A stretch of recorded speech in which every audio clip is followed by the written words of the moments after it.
हरे कृष्णा। गुड्डू की दुनिया में आप सभी का बहुत बहुत स्वागत है। तो आज हम हरी हरी बोल सीरीज में आपके लिए बहुत ही सुंदर कथा लेकर आए हैं।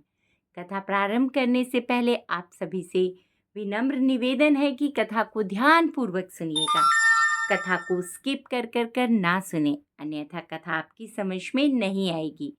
तो कथा प्रारंभ करते हैं। बहुत समय पहले की बात है। एक वृद्ध और सीधी सादी महिला थी जिनका नाम कर्माबाई था। वे पुरी में रहती थीं और भगवान जगन्नाथ की बहुत बड़ी भक्त थीं। वे भगवान को अपने पुत्र के समान मानती थीं और उनके प्रति उनका प्रेम किसी विधि विधान से ऊपर था। कर्माबाई का मानना था कि भगवान सुबह जल्दी भूखे होते होंगे, इसलिए वे रोज सुबह ब्रह्म मुहूर्त भोर में ही उठकर बिना स्नान किए बिना पूजा पाठ के सीधे अपनी रसोई में जाती और बड़े प्यार से खिचड़ी बनाती और फिर उस खिचड़ी को वह एक थाली में रखकर प्रेम पूर्वक भगवान जगन्नाथ को खिलाती। वे मानती थीं कि भगवान उनके इस प्रेम भरे भोग को जरूर ग्रहण करेंगे। उनकी भक्ति इतनी सच्ची और निर्मल थी कि भगवान जगन्नाथ स्वयं बालक के रूप में रोज उनके घर खिचड़ी खाने आते थे। वे जल्दी जल्दी खिचड़ी खाकर वापस मंदिर चले जाते ताकि कोई उन्हें देख ना ले। एक दिन पंडित जी कर्माबाई के घर आए। उन्होंने कर्माबाई को सुबह सुबह बिना स्नान और पूजा के खिचड़ी बनाते देखा तो उन्हें समझाया कि भगवान को भोग लगाने के कुछ नियम होते हैं। उन्होंने कहा कि पहले सुबह स्नान करो, रसोई को साफ करो और फिर पूरे विधि विधान से भगवान को भोग लगाओ। पंडित जी की बात सुनकर कर्माबाई ने सोचा कि शायद वे सही कह रहे हैं। अगले दिन उन्होंने सुबह जल्दी उठकर स्नान किया, रसोई की सफाई की और फिर नियम पूर्वक खिचड़ी बनाई। लेकिन इस सब में काफी समय लग गया।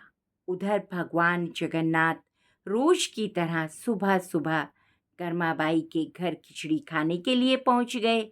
उन्हें बहुत भूख लगी थी, लेकिन कर्माबाई ने अभी तक खिचड़ी नहीं बनाई थी।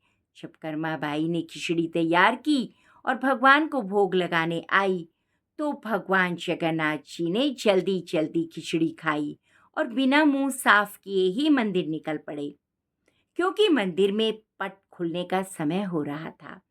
जब मंदिर के पुजारी जी ने पट खोले तो देखा कि भगवान जगन्नाथ के मुख पर खिचड़ी के कुछ दाने लगे हुए थे और उनकी आंखों में आंसू थे। पुजारी जी हैरान हो गए और भगवान से इसका कारण पूछा। भगवान ने पुजारी को बताया कि आज उनकी परम भक्त कर्माबाई ने खिचड़ी बनाने में बहुत देर कर दी और वे भूखे थे। उन्होंने कहा कि नियम और विधि विधान से ज्यादा महत्वपूर्ण भक्त का सच्चा प्रेम और भाव होता है। उन्होंने कहा कि कर्माबाई का प्रेम इतना गहरा था कि वे उनकी बनाई खिचड़ी के बिना नहीं रह सकते। भगवान ने यह भी बताया कि आज उनकी प्यारी भक्त कर्माबाई इस दुनिया से चली गई हैं और अब कौन उन्हें प्रेम से खिचड़ी बनाकर खिलाएगा।